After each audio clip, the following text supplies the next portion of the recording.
Speaking of dysfunction, is anybody in the building from Portland?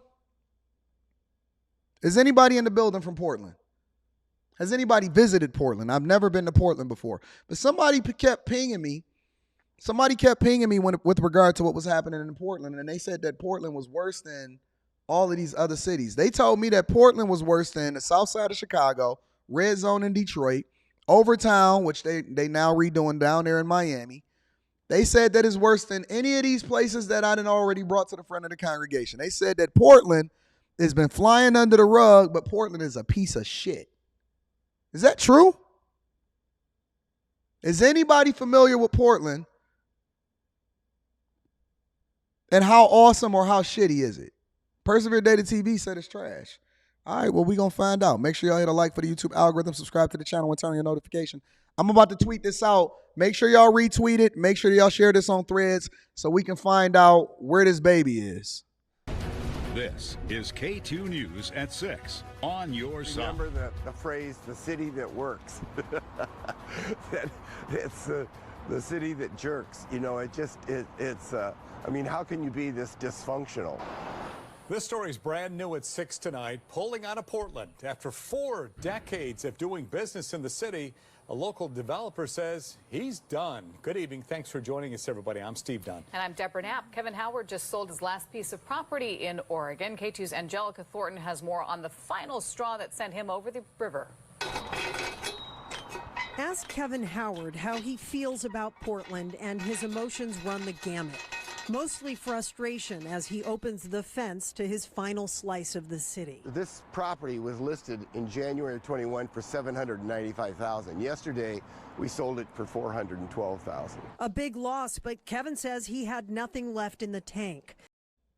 That's over a $300,000 write-down on the value of a property that just a few years ago, see, most properties are going up. It's not going down. Most properties are going up. It's not going down.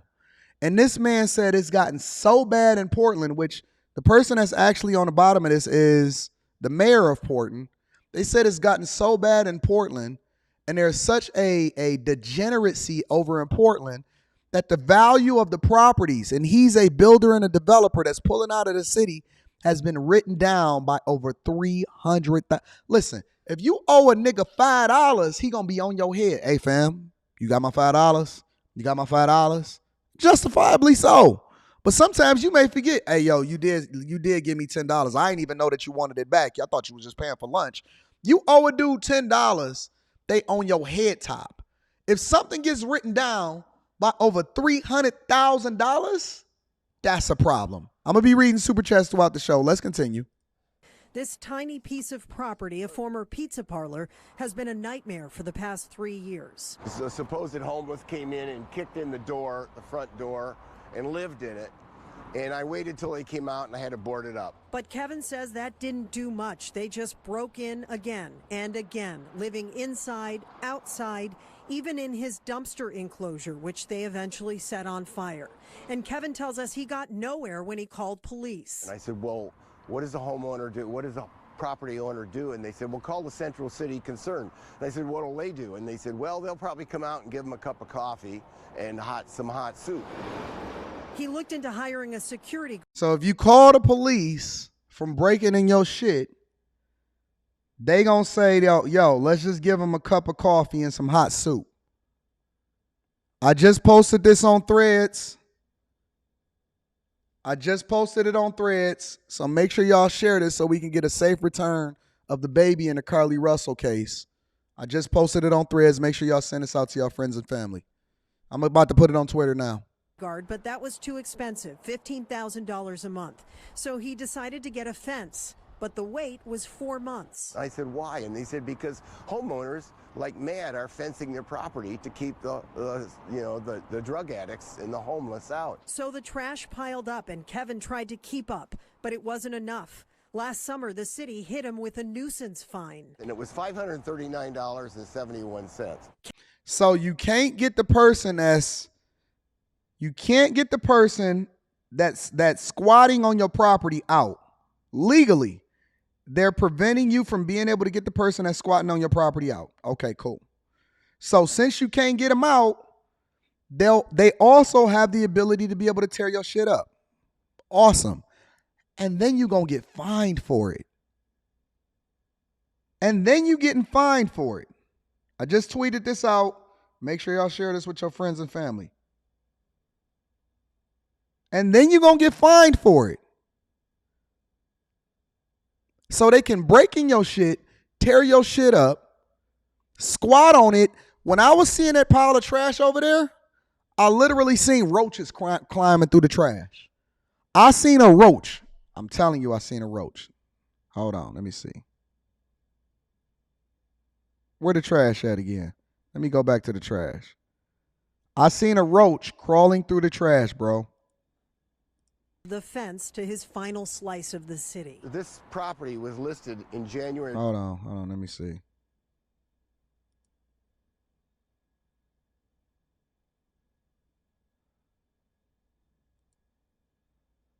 I see a fucking roach right there.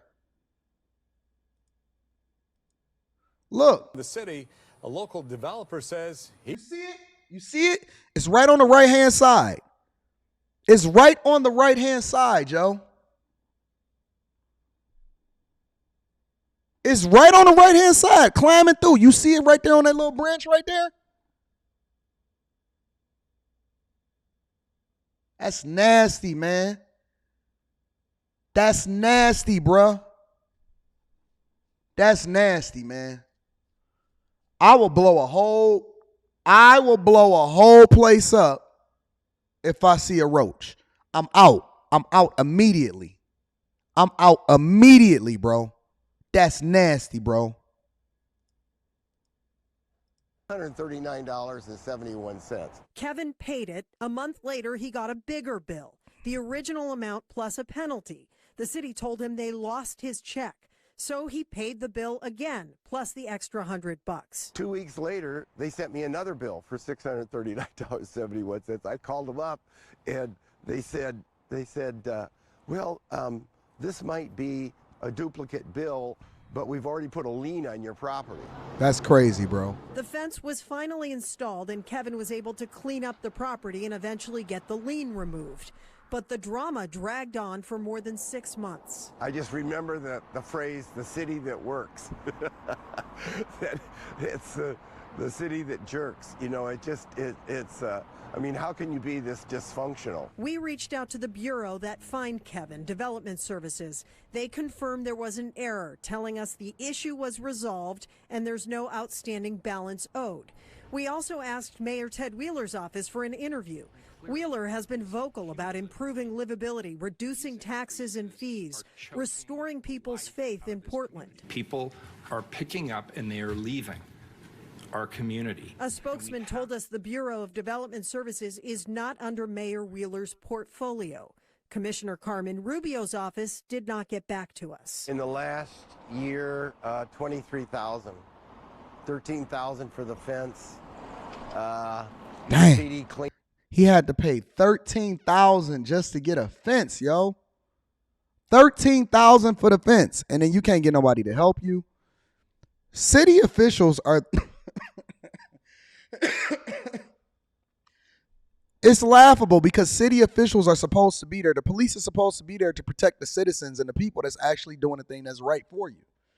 If you can't get any kind of protection or love or anybody that work with you, one of the reasons why I like to build and work with some of the people that I do inside of the cities that I'm in, as far as whether it's from a business perspective or whatever, is because they learn about you. They love you, right? I know my police officers. I know my sheriffs. I know my city council members. I know my people. And so when I work with them or when I come down there, they're actually working on my behalf because they understand that I'm pouring into the city and not taking out of it. He paid 13 bands for that fence. Clean up, painting the building. $23,000 in 1 year just to manage this mess.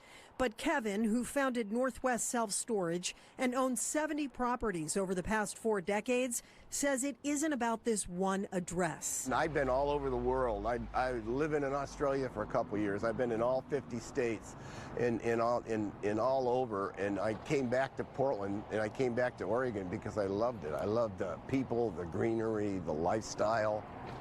And This That's was heartbreaking, just yo. the last straw. sorry. And the bittersweet ending to his life and work in Oregon. This dude is about to have a fucking meltdown. He's literally about to have a meltdown because he's so bad. He said he's owned over 70 properties. And he's so broken by how broken the city has become. But here's the problem, is that this is just a reflection of what it is that we see happening across America. It's not just Portland. It's Seattle, it's Portland, it's Chicago, it's Alabama. It's cities down in Florida, Texas. Well, we ain't even going to say anywhere. Listen, Sacramento, you take your pick over there in California. It's bad across the entire United States of America. Listen. I've traveled Gary, Indiana. I've traveled and I've explored so many cities in my lifetime. I went inside of a church in Gary, Indiana because I was doing an exploration, and I actually documented it on my channel, and I fell through the floor. That was one of the reasons why I stopped doing urban exploration, because I fell through the floor of the church. I fell through the floor of the church. It was so unsafe and it was so trash. I never thought that when I grew up that this country would be so destroyed and it would be so under the thumb of liberal leadership that we find ourselves in a space that's unsafe and that we can't actually do anything in order to make it better for our kids that's coming after us. I never thought I'd get to a point in my life to where every city that I traveled to coast would be so bad and it would be so horrendous, to where we grow up within my small 41 years on this earth, we grow up and you can't go to a city without it being homelessness scattered everywhere. When I went to DC, when I go out to LA, there's homeless camps everywhere. People are literally fighting for a parking spot to be able to sleep at night. I'm telling y'all, man, van life is not because people are looking to be able to free themselves and live the fire life. It's because people are poor. Van life is because people are poor. That's why it's so popular on YouTube. I remember one time when my daughter, she was really, really young, because she's 15 now. I remember when she was like, yeah, we should do van life one day, Dad. I was like, no, we not.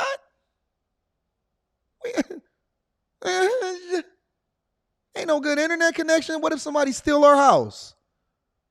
At 15, I was like, hey, Les, you still want to do van life? She said, Dad, that's for the birds. We not doing no van life. She's like, as a matter of fact, let me send you some of these mansions because, Dad, I think it's time for us to upgrade. Me and my friends want to play basketball without having to go out and do it. No van life, bro. No van life for me. There's more behind this sign than one might think. It's another side effect of Portland's drug and homeless crisis, draining residential neighborhoods like this one, off Southeast 76th and Foster. There's camps on every corner, and things have just gotten out of hand since COVID. Susie, like many other Portlanders, want out. She's been trying to sell her home for months. Well, since June 1st, there's been a camp on my corner, so the showings have been canceled. Some don't.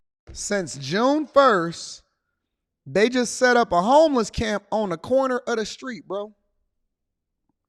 Since June 1st, they said, listen, this looked like a good place to be able to pitch a tent. The concrete is nice and smooth over here. Over in San Francisco, they taking a dump on the street. Listen, it is not uncommon for you to walk down the street in San Francisco and see feces on the ground. It is not uncommon for you to walk down the street in San Francisco, one of the highest costs of living in the entire United States, and see a bunch of boo-boo on the ground. Don't want to get out of their car, even come to the door. She's even dropped the price, $15,000. How do I feel? Sad. Sad for the whole city, sad for the neighborhoods, sad that this is going on, and it feels like no one's even making a difference or doing anything. I know how much she wants out of here. I know how long she's been here. It's time for her to go, and she can't. Her daughter, Mandy, has watched her report. Look at that. Look at that, y'all. Look at this. Just right across the street, they was like, listen, this ain't your place. This is our place now.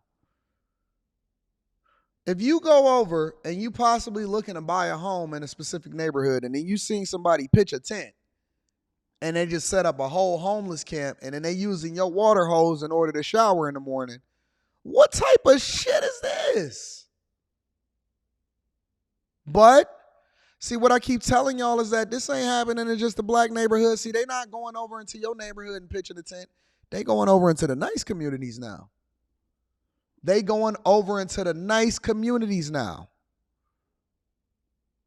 Asians, Palestinians, Indians, white people, affluent black people, they coming to your city. They're coming to your city, and they pitching a tent, and they gonna have a camp out, and they gonna walk all over your motherfucking lawn, dog. To report the camps Our to no lawn. avail. I feel like Portland And they bringing their has toys. a And responsibility they gonna have to some more kids. clean up, to get their act together. I can understand, I Look at guess this where shit. they're coming from. Dustin lives in the homeless camp across the street. He sees how it affects the neighborhood. Look at this. You think he care about your property values? You think he care about your upcoming listing? This is normal, bro. This is normal. I'm telling you. Especially in warmer climates. This is normal in warmer climates.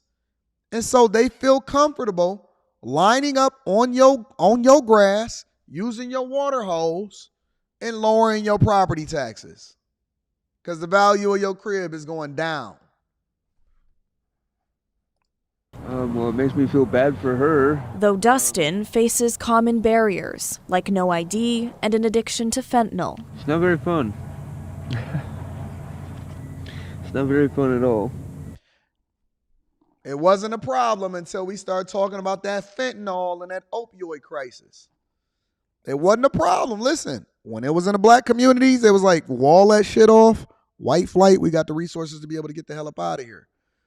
Now that fentanyl is wreaking havoc. It's coming to a neighborhood near you, and they importing it, they getting it in there, and my man is not addicted to heroin. He ain't even got that monkey on his back. He got that fentanyl. Y'all not familiar with the fentanyl crisis? Do I need to do a whole show on that tomorrow? He got that dog on him. He got that dog on him. He got that fentanyl, bro. I'm telling you.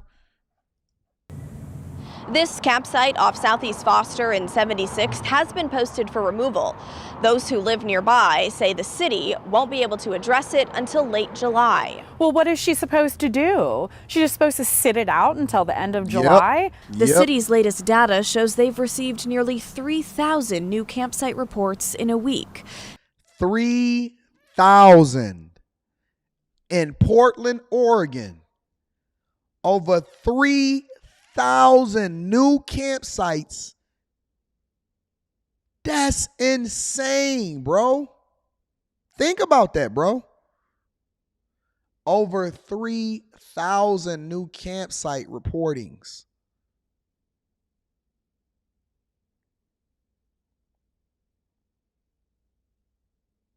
I'm bringing y'all this news because I need y'all to understand that I'm right. Homelessness, fentanyl, poverty, addiction, inflation, it has no face on it anymore. It's coming to a neighborhood near you. And what I'm trying to tell y'all is that the reason that we bag chasers is because we're going to capitalize off of the gnashing of teeth because there is no middle road. It is a class war. It is not a race war. The majority of the people that's living this van life, that's homeless, that's walking around in fucking Venice Beach and in California and Portland, Oregon and Seattle,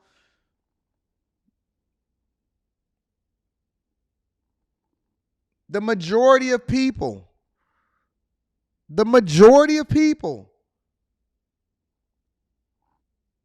is white people.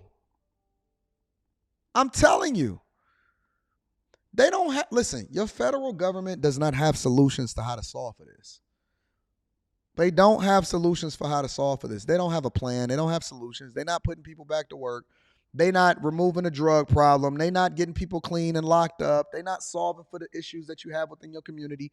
It's just going to get exponentially worse. And the more unaffordable life becomes, the more people are going to turn to drugs. The more of a class division that it is, the more the middle class goes away. This is what the fuck you're going to see. I was reading the other day about the upcoming hurricane season that's about to hit Florida. And I've been telling y'all that I refuse to invest in Florida, and all of the insurance companies are walking away.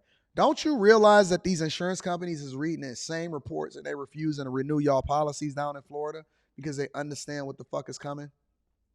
They say that this upcoming hurricane season is going to be one of the worst on record. They got record heat wave over in several cities, including all throughout Arizona. It's record.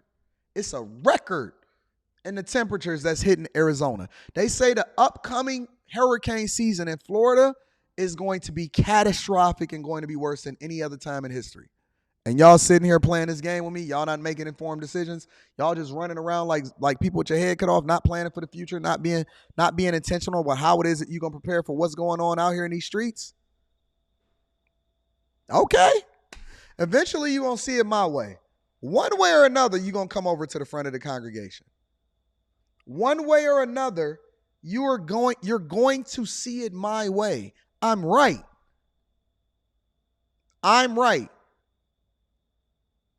One way or another, you're going to see it my way. Join the Patreon. Link is in the description as well as pinned to the top of the chat.